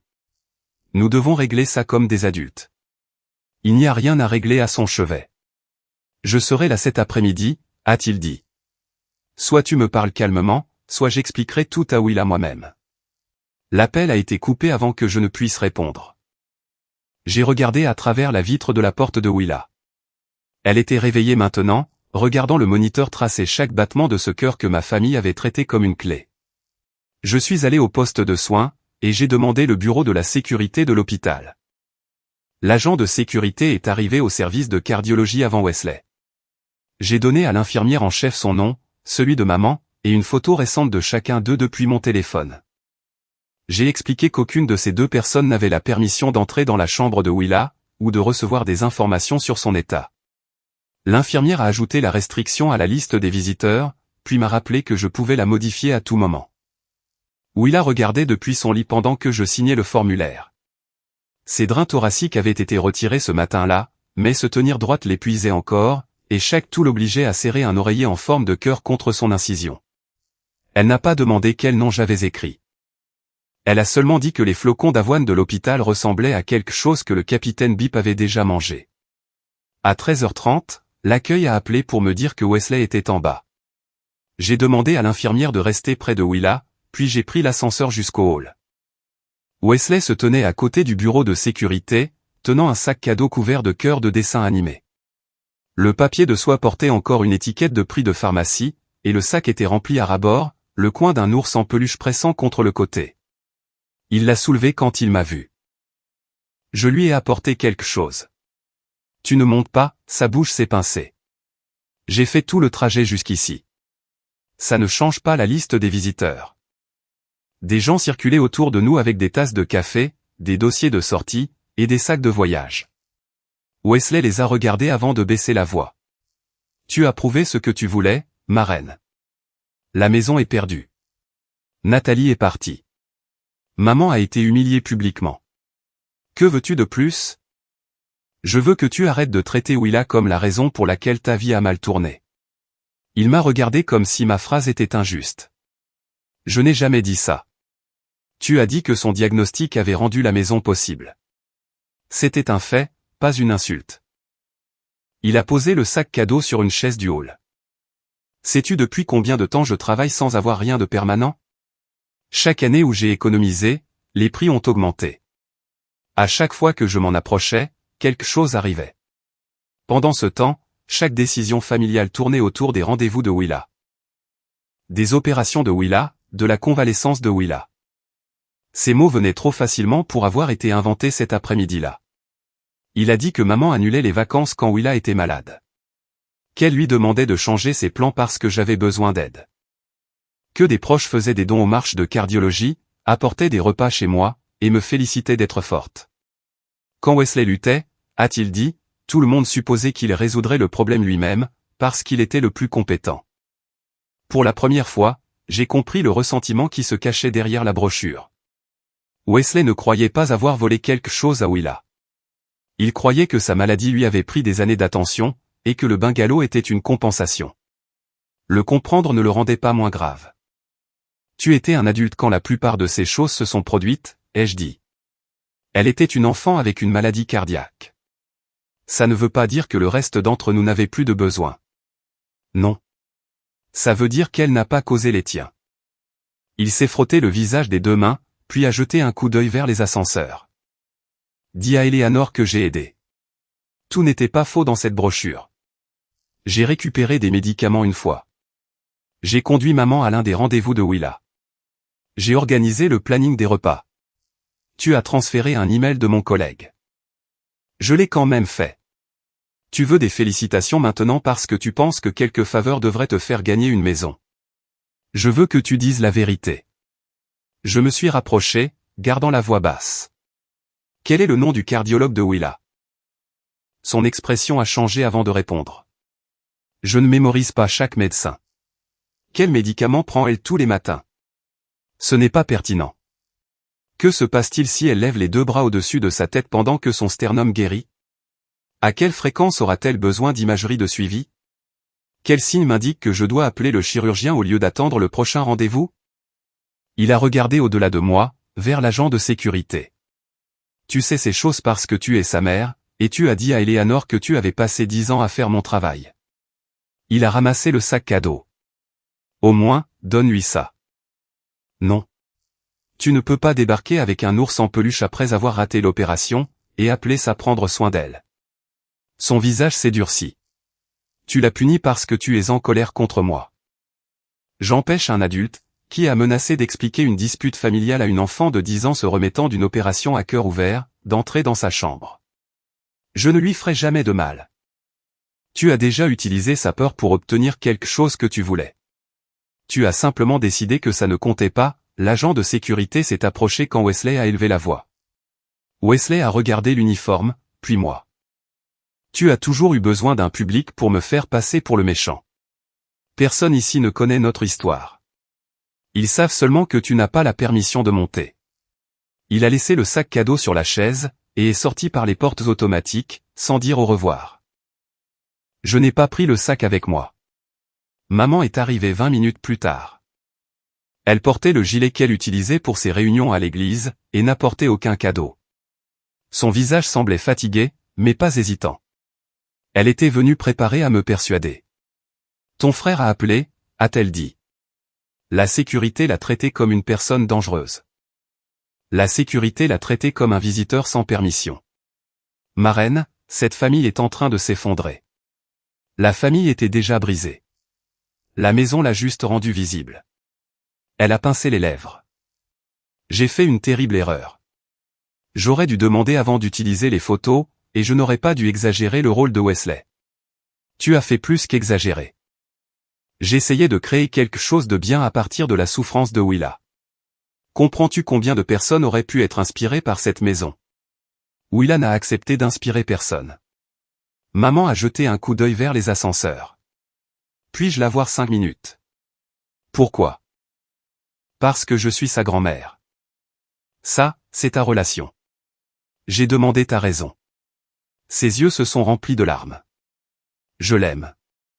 Regrettes-tu qu'elle ait été utilisée, ou regrettes-tu qu'Eleanor ait repris la maison? L'expression de maman s'est fermée. Ces choses sont liées, a-t-elle dit.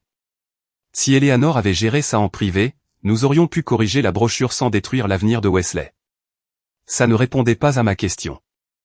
Je suis debout dans un hôpital, suppliant de voir ma petite fille. Que veux-tu que je dise de plus? Je te voulais ici avant l'opération. Quand elle suppliait de te voir. Je pensais qu'il y aurait du temps après. Tu savais exactement quand il l'emmenait. Maman a baissé les yeux sur ses mains. Nous nous étions déjà engagés à rencontrer l'entrepreneur d'Eleanor au bungalow. Cette honnêteté arrivait trop tard pour être réconfortante. Tu as choisi une inspection de maison plutôt que sa dernière requête avant une opération à cœur ouvert. Nous pensions qu'elle serait en sécurité avec toi, et avec l'équipe médicale. Elle était en sécurité. Elle était aussi terrifiée. Maman a essuyé le dessous de son œil. Je ne peux pas défaire ce matin-là. Non, mais tu peux arrêter de me demander de faire comme si tes intentions comptaient plus que ton choix. Je suis toujours ta mère. J'ai ressenti ce vieil instinct de m'adoucir, de m'expliquer, et de lui offrir une version réduite de ma limite, pour qu'elle puisse l'accepter sans se sentir rejetée. Puis, je me suis souvenu de Willa regardant les portes de l'ascenseur. Tu n'as pas le droit de dépenser sa peur, et de me demander ensuite de te remercier d'être de la famille. Maman est restée debout sans parler. Elle ne s'est pas excusée d'avoir choisi le bungalow. Elle a seulement dit qu'elle espérait que je reconsidérerais ma position, une fois que je serais moins émotive. La sécurité l'a raccompagnée vers l'entrée. Quand je suis remonté, Willa était réveillée. Elle s'était tournée vers la fenêtre, et regardait les voitures se déplacer entre les niveaux du parking à étages. Qui était dehors, a-t-elle demandé. L'oncle Wesley est venu en premier. Grand-mère est venue après lui. Est-ce qu'il voulait me voir? Oui. Elle a pressé l'oreiller plus fermement contre sa poitrine avant de répondre. Je ne veux pas les voir pour le moment. Tu n'y es pas obligé. Est-ce que je peux choisir qui entre? Je me suis assise à côté d'elle, et j'ai ouvert le formulaire des visiteurs sur la tablette de l'hôpital. Oui. C'est ta chambre, et c'est toi qui décides. Elle a choisi Aubrey, mon ami Lila de l'école, et notre vieux voisin, Monsieur Givant, qui avait déjà promis de ne pas apporter de fleurs, car Willa disait que les hôpitaux avaient déjà assez de choses qui sentaient bizarre. Elle a laissé maman et Wesley hors de la liste. Lorsque j'ai soumis la mise à jour, je m'attendais à ce que la culpabilité suive. Au lieu de cela, j'ai ressenti cette certitude tranquille que je cherchais depuis le matin de l'opération. Je ne tenais pas ma famille à l'écart pour les punir. Je protégeais l'enfant qu'il s'était attendu à voir pardonné, avant même qu'il ne se soit excusé. 4 mois après l'opération, Willa est retournée à l'école 3 matins par semaine. Le premier jour de son retour, elle a passé 20 minutes à choisir une chemise qui ne frotterait pas contre le haut de sa cicatrice. Elle a rejeté tout ce qui avait des coutures rigides, et a finalement opté pour un chemisier bleu doux, qui lui permettait de contrôler la part de la ligne pâle qu'elle laissait voir. Je m'attendais à ce qu'elle me demande de l'accompagner à l'intérieur du bâtiment. Au lieu de cela, elle a ajusté les tentacules d'Oliver dans son sac à dos, et m'a dit que je pouvais m'arrêter aux marches de l'entrée. Tu peux regarder jusqu'à ce que je passe les portes, a-t-elle dit. Mais ne fais pas coucou de la main comme si je partais pour l'université. J'ai accepté, bien que garder ma main le long de mon corps ait exigé plus d'efforts qu'elle ne le pensait. Ses camarades de classe avaient préparé une banderole en papier, mais son professeur l'a repliée lorsque Willa s'est senti mal à l'aise avec tout le monde qui la fixait. Elle a tenu jusqu'à l'heure du déjeuner, avant que l'infirmière de l'école n'appelle. Willa ne souffrait pas. Elle était simplement trop fatiguée pour continuer à faire semblant de ne pas l'être. C'est devenu le schéma de la convalescence, chaque amélioration s'accompagnait d'une limite. Elle pouvait rester assise pendant les maths, mais avait parfois besoin de se reposer pendant la lecture. Elle pouvait marcher de la salle de classe à la salle d'art plastique, mais pas monter les escaliers 2 fois dans la même matinée. Elle pouvait rire sans tenir d'oreiller contre sa poitrine, bien qu'un long rire la laisse encore essoufflée. L'incision avait guéri en une ligne rose descendant au centre de sa poitrine.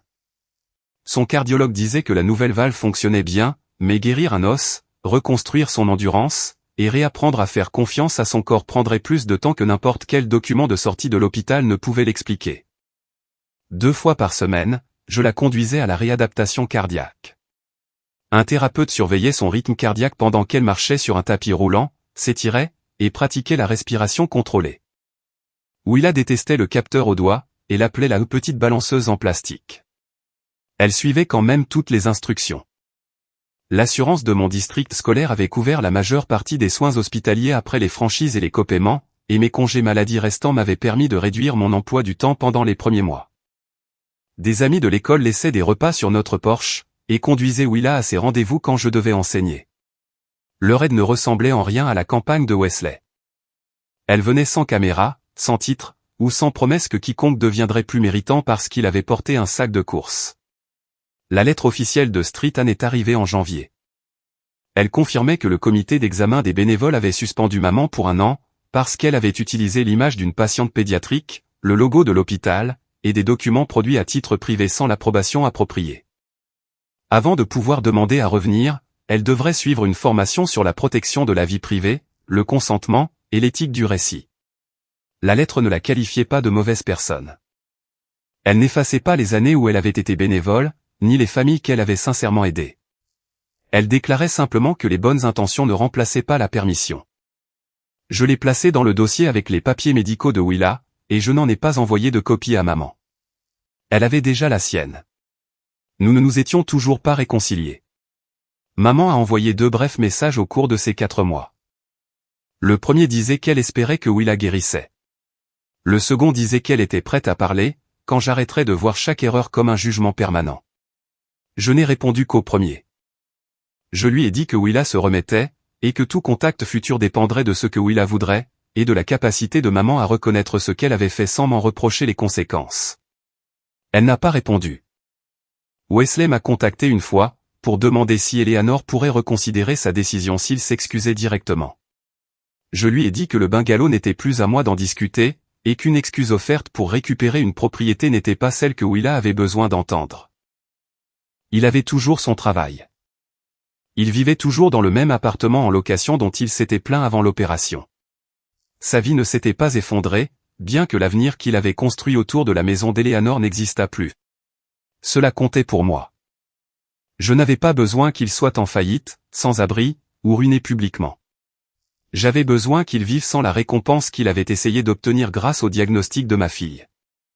Perdre la maison n'était pas une punition inventée pour lui, c'était l'absence d'un cadeau qui ne lui avait jamais appartenu. Nathalie a envoyé un dernier email en février. Elle s'est excusée une nouvelle fois de s'être tenue dans le bungalow pendant que Willa était en salle d'opération. Elle a confirmé que les fiançailles étaient rompues, et a dit qu'elle avait déménagé ses affaires de l'appartement de Wesley. Elle n'a pas décrit leur dispute, ni ne m'a demandé de prendre son parti. Je n'ai pas demandé de détails. Ce qui s'était passé entre eux après l'appel appartenait à Nathalie, pas à moi. Les nouvelles d'Eleanor sont arrivées une semaine plus tard, par l'intermédiaire de son avocat et de Hartbridge Family Lodging. L'acte transférant le bungalow à Hartbridge avait été enregistré. L'organisation à but non lucratif avait obtenu une assurance, et terminait les travaux d'accessibilité, y compris une salle de bain plus sûre et une rampe temporaire. L'inspection finale était prévue pour mars, et l'organisation espérait accueillir sa première famille le mois suivant. Aucune famille n'avait encore été choisie. Hartbridge nous a invités, Willa et moi, à assister à une petite annonce publique. L'avocat d'Eleanor avait inclus une note manuscrite précisant qu'il n'y aurait aucune photo de Willa, aucune description de son opération, et aucune affirmation prétendant que la maison existait grâce à elle. J'ai décliné quand même. Je leur ai souhaité bonne chance, et j'ai demandé que le nom de Willa reste en dehors de tout discours, plaque, brochure, et appel aux dons. Le bungalow pouvait aider des familles sans emprunter son visage pour prouver qu'il méritait d'exister. Eleanor a respecté cette décision. Aubrey a terminé son stage à Streatham fin février. Nous avons appris par Dana, sa superviseuse, qu'elle avait accepté un poste dans un autre hôpital pour enfants après l'obtention de son diplôme. Willa lui a fabriqué une carte. Sur le devant, le capitaine Bip se tenait à côté d'Oliver sous les mots « officiellement moins émotionnellement instable ». À l'intérieur, Willa a remercié Aubrey de l'avoir fait rire avant l'opération sans lui dire d'être courageuse. Aubrey a envoyé une courte réponse par l'intermédiaire de Dana, et a remercié Willa de lui avoir fait confiance ce matin-là. Nous n'avons pas transformé ce lien en quelque chose de plus grand. Aubrey avait aidé une enfant effrayée pendant une heure importante, et la gratitude était suffisante. Lors du prochain rendez-vous de cardiologie de Willa, le médecin l'a autorisée à pratiquer une natation légère et supervisée. Elle avait adoré l'eau avant l'opération. Elle avait aussi passé 4 mois à éviter tout ce qui tirait sur la peau de sa poitrine. La piscine de rééducation était chaude et peu profonde près des marches. Seul le thérapeute, Willa et moi étions là cet après-midi-là. Aucune caméra n'attendait au bord. Il n'y avait aucun donateur, directeur d'hôpital, membre de la famille élargie, ou comité de bénévoles la regardant prouver que la souffrance avait produit quelque chose de beau. Willa se tenait les 2 pieds sur le carrelage mouillé, et fixait l'eau. Son maillot de bain couvrait la majeure partie de la cicatrice, mais pas la totalité. Elle a touché le haut de la ligne avec 2 doigts. « Ça tire quand je m'étire », a-t-elle dit. Le thérapeute lui a dit qu'elle pouvait s'asseoir sur le bord, monter sur la première marche, ou rentrer chez elle et réessayer un autre jour. Aucun choix ne compterait comme un échec. Willa m'a regardé. Je voulais lui promettre que rien ne ferait mal. Je voulais la soulever dans la piscine, la tenir sous les bras, et prendre la décision à sa place avant que la peur ne rende les choses plus difficiles. Au lieu de cela, je suis resté où j'étais. C'est toi qui choisis, ai-je dit. Je serai juste là, d'une manière ou d'une autre. Elle s'est assise sur le bord, et a plongé un pied dans l'eau, puis l'autre. Elle est restée là pendant plusieurs respirations, avant de passer à la première marche. L'eau a atteint ses genoux, puis sa taille. Quand l'eau a touché sa poitrine, elle s'est arrêtée, et a pincé les lèvres. Je ne lui ai pas dit de continuer. Après un moment, elle a lâché la rampe. Le thérapeute est resté près d'elle pendant que Willa s'éloignait doucement de la marche. Son premier mouvement était irrégulier, le second était plus fort. Elle n'a traversé que quelques mètres avant de se tourner vers le mur. Lorsqu'elle a sorti son visage de l'eau, elle souriait. Pas le sourire prudent de la photo de collecte de fonds. Pas ce sourire courageux que les adultes louaient, lorsqu'ils avaient besoin que sa peur devienne une source d'inspiration. Celui-ci était large, surpris, et complètement non préparé pour l'histoire de quelqu'un d'autre. Je me tenais au bord de la piscine, et j'ai laissé le moment rester exactement ce qu'il était. Son cœur n'avait jamais été la preuve de la bonté de ma mère. Il n'avait jamais été la raison pour laquelle mon frère méritait une maison. Il n'avait jamais été la clé de la maison de qui que ce soit. Il était à elle.